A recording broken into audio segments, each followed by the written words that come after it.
gunakan? Jawabannya pasti menggunakan iya atau tidak. Kemudian contoh kedua. Alaunul haqibati abyadu.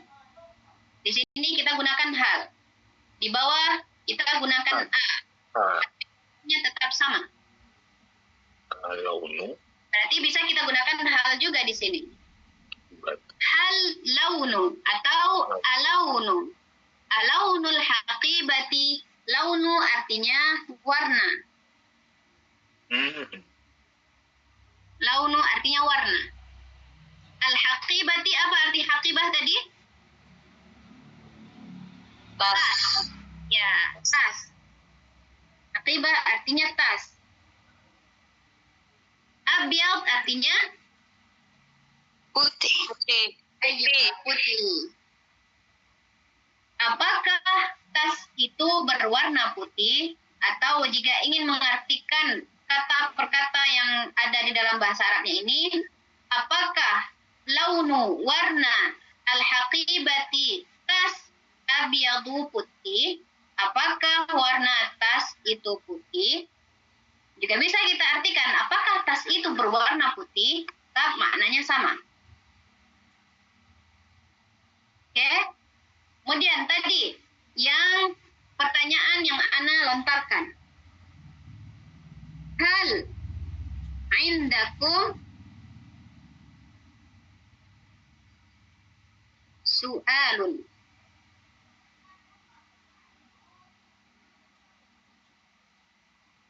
Hal indakum su'alun. Apakah indakum di sisimu? Di sisimu. Di sisimu itu bisa kita artikan kamu punya. Oke, karena sesuatu yang berada di sisi kita berarti kita miliki. Apakah di sisimu? Apakah kamu punya? Kamu punya. Su'alun, pertanyaan.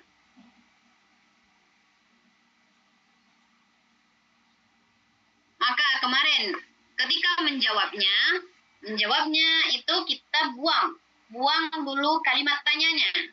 Kita buang kalimat tanyanya yaitu berupa hal. Kita buang hal, tinggal indakum. Ketika kita menjawab, kalau kamu, pertanyaan yang menggunakan kamu banyak, yang diperuntukkan untuk banyak, maka jawabannya menggunakan kami. Kalau punya pertanyaan, kalau positif jawabannya berarti indana. Indana su'al. Kalau negatif, kalau tidak, ma indana Su'alun. ayo. Su'al. Ma indana su'alun. Oke, baik. Hal indakum su'alun? Indana su'al. Tafadhali. Silakan Ibu. Kalau hal akal ta itu jawabnya gimana, Ustazah? Apakah akalna? Saya sudah makan. Kalau ta itu untuk satu orang saja ditujukan Bu, untuk anta saja. Berarti jawabannya juga satu. Berarti pakai saya. Naam, akaltu. Akaltu. Kalau akalna kami. Naam akaltu. Ya, naam akaltu. Ya, sebenarnya ini yang hal indakum su'alun jawabannya jika positif kita kasih dulu naam. Naam, indana su'alun. Kalau tidak, la. Ma indana su'alun. Karena tadi apa? Hal atau a ditujukan untuk menanyakan iya atau tidak. Jadi kita jelaskan dulu, iyakah atau tidak. Baru kita lanjutkan ke jawaban yang lengkapnya.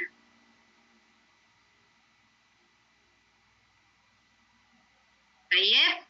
Hal indakum kalau na'am gitu ya saya, na'am iya gitu ya. Kalau untuk awalnya mungkin daripada kita mikir fi'al kita jawab aja na'am gitu ya saya. Ya, boleh. Terus boleh.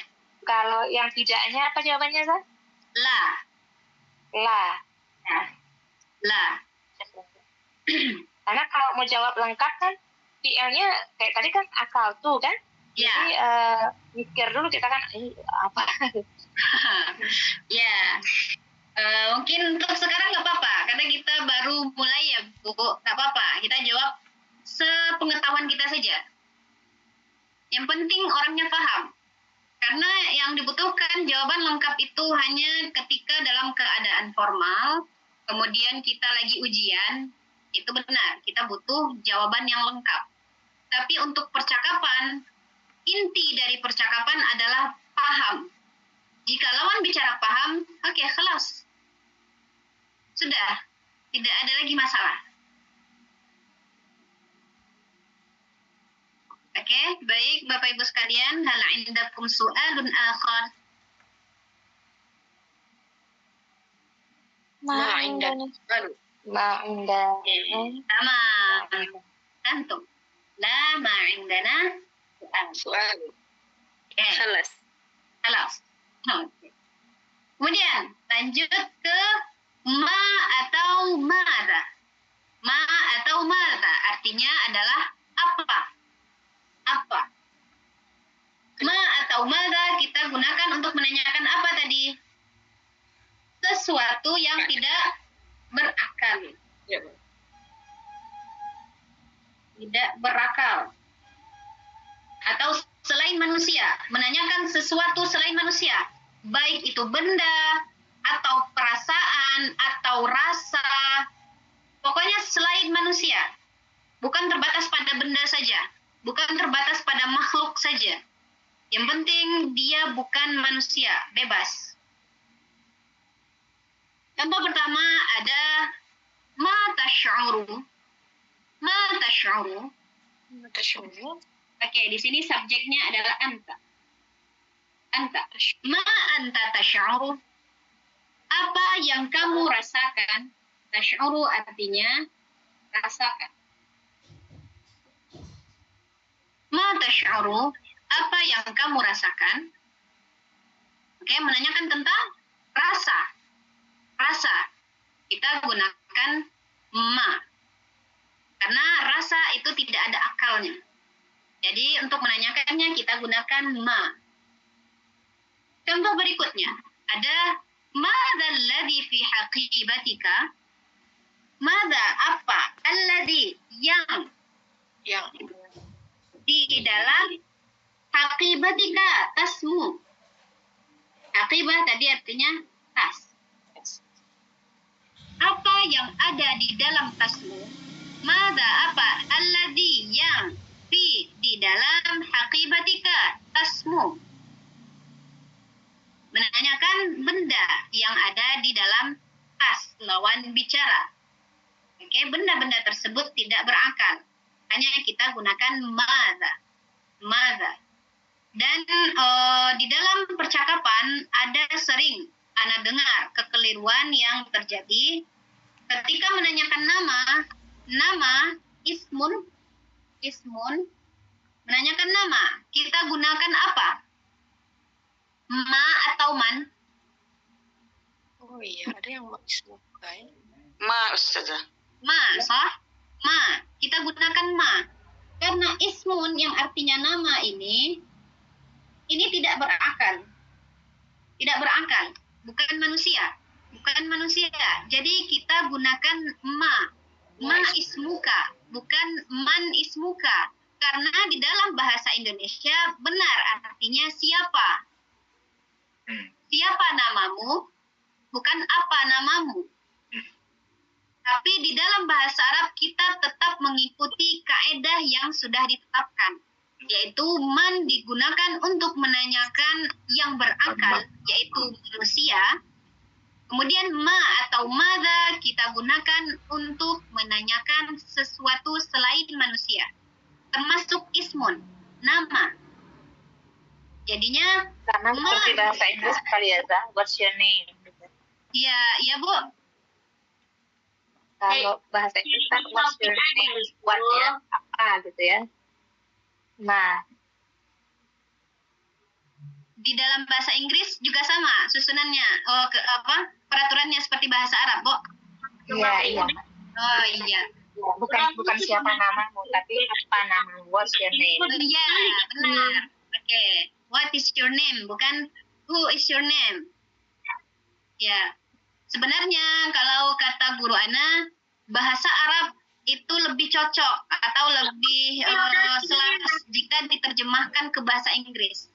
Plastik besok pulang aku minta ke bahasa Indonesia itu sering terjadi ketidaksesuaian seperti ini. Siapa namamu? Apa namamu? Tapi kita di Indonesia penggunaannya siapa namamu? Berapa berat badanmu Kak Tina? Kurangin lagi. Oke. Berarti ismun, menanyakan ismun itu kita gunakan ma ismuka. Ma ismuka. Ya. Ma ismuka. Oh, Siapa namamu? Bukan man ismuka. Apanya? Mari. Oke. Alhamdulillah kita sudah selesai membahas tentang semua kalimat tanya yang ada di dalam bahasa Arab. Apa perbedaan penggunaan ma dengan mada itu? Oke, Kapan digunakan atau sama saja? Oke. Sejauh ini sama, Bu. Mada tash'uru bisa juga kita bilang. Mada tash'uru, ma tash'uru bisa kita katakan mada tash'uru.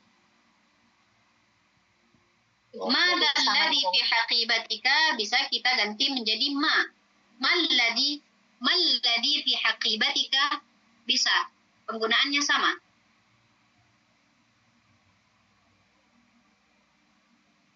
Kurang jauh. Afwan. Oke.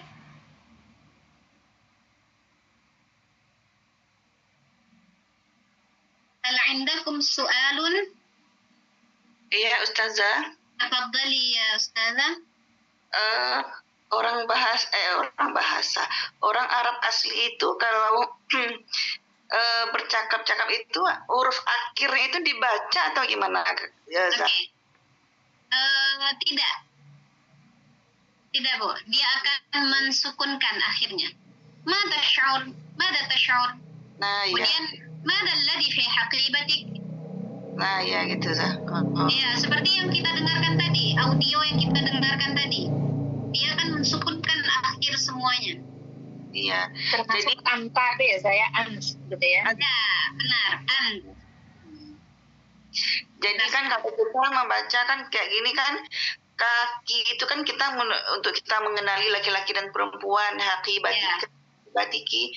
Nah, kalau orang Arab itu berarti kan dia sudah maklum, sudah paham aja gitu kan, Ustazah, nggak perlu lagi atau ki. Yang penting kalau dia sukun, kalau dia udah tahu itu laki-laki, udah itu pasti ka maksudnya gitu berarti ya, Ustazah. Ya, benar sekali, Bu, benar.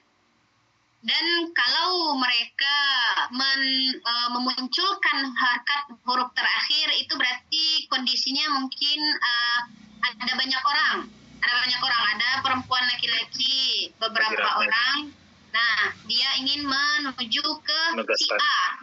Ya, ke si A yang merupakan mudzakkar, bukan ke si B yang merupakan muannas, yang perempuan. Jadi dia akan munculkan itu. Kalau dia tidak ada menunjuk dengan tangannya, dia akan memunculkan harakat terakhir huruf. Kalau yang contohnya di madza alladhi fi haqibatika. Kalau dia menggunakan kata tunjuk, menunjuk dengan tangannya, langsung mengarahkan, itu sudah paham saja. Berarti tidak lagi dia memunculkan harakat huruf terakhir. Tapi secara umum semuanya mereka sukunkan. Bahkan untuk bahasa dialek mereka untuk membedakan perempuan dan laki-laki, contohnya yang di haqibatik ini, kalau taknya, huruf tak ini, taknya berharakat kasra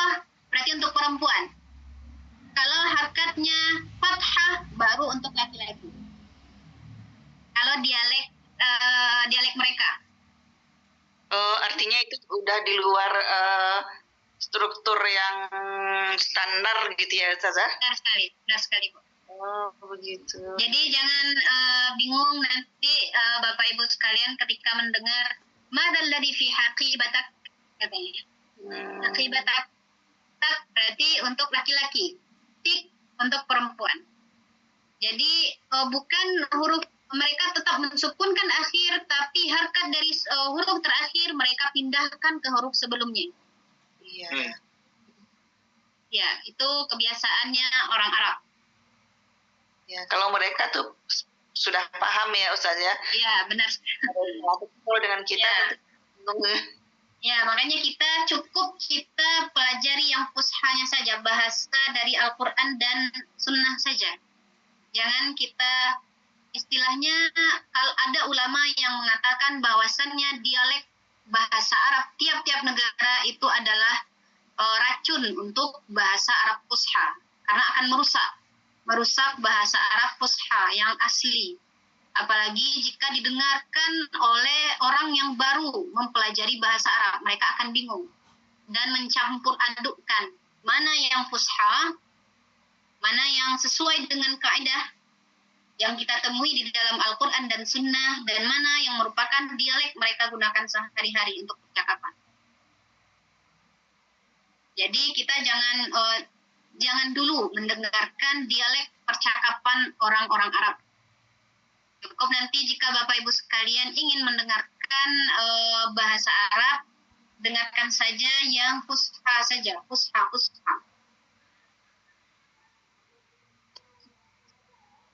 Jadi sangat beda sekali ya saya. Kalau bahasa Inggris itu kan tinggal ditambah ed gitu kan, ditambah s gitu ya.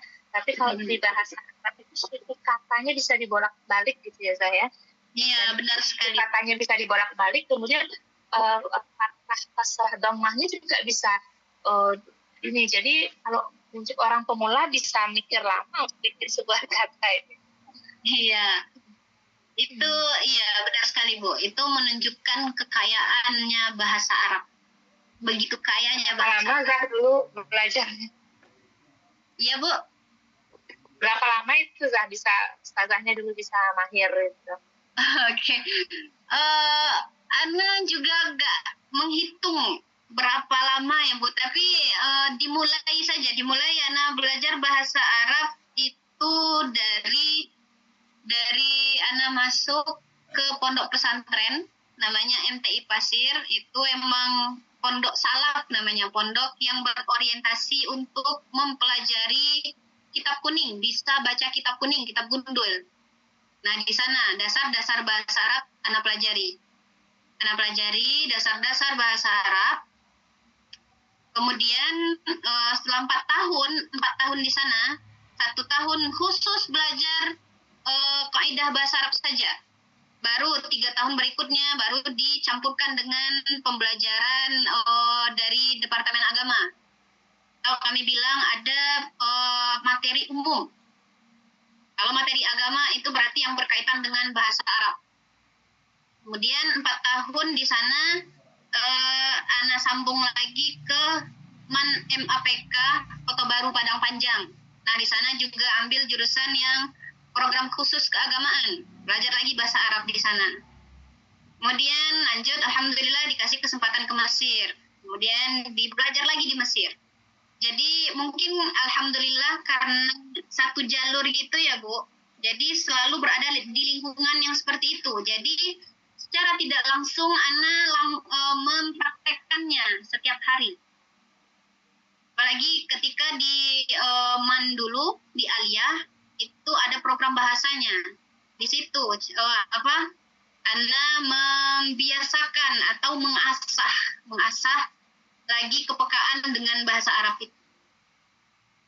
Dan untuk waktu itu ya Ana sendiri tidak bisa juga menjawab berapa lamanya Bu, karena cukup lama kalau kita hitung waktu. Tapi tidak ada kata terlambat untuk kita. Kemarin Ana bilang la yata'akhkharu man yabda. Tidak akan terlambat orang yang memulai. Jadi insya Allah jika sering kita praktek, kita latihan, insya Allah akan mahir juga. Apalagi nanti jika Bapak Ibu sekalian berkesempatan atau ada rezeki nanti ke Mekah, Madinah, atau ke negeri-negeri Arab, dengan langsung berkomunikasi dengan native speaker-nya, insya Allah itu akan memberikan kayak stimulasi untuk bisa lebih peka dengan bahasa Arabnya, insya Allah. Tapi tetap step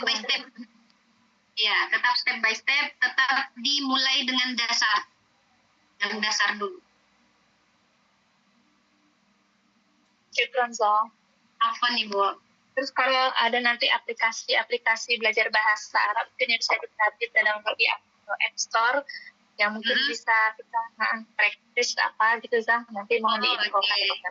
Oke, nanti insya Allah akan coba Ana cari ya supaya kita bisa latihan juga. Tapi kalau Ana itu menyarankan supaya tidak bosan ya Bu. Mungkin ada beberapa orang yang bosan karena terlalu terpaku dengan materi.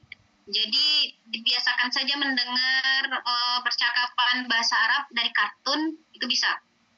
Karena kita coba biasakan dulu telinga kita mendengar kalimat-kalimat bahasa Arab. Dengan itu otomatis nanti akan lebih mudah saja dia keluar dari dalam pikiran kita.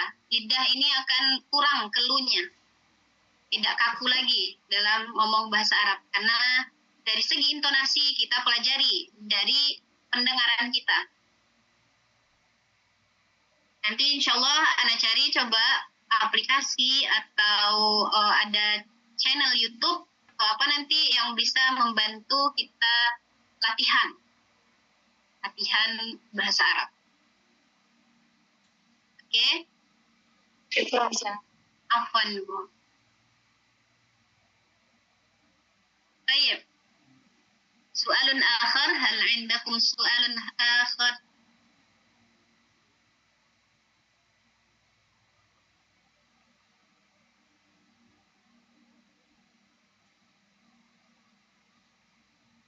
Alhamdulillah kita sudah selesai membahas tentang adawatul istifham, kalimat tanya. Karena di dalam percakapan sangat pasti kita akan membutuhkan yang namanya kalimat tanya. Jadi penting rasanya untuk kita membahas dulu tentang adawatul istifham, dan alhamdulillah kita sudah selesai membahasnya. Kemudian tadi ada kita sebutkan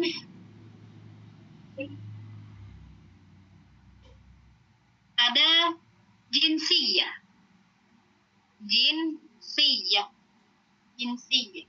Ini jinsiyah.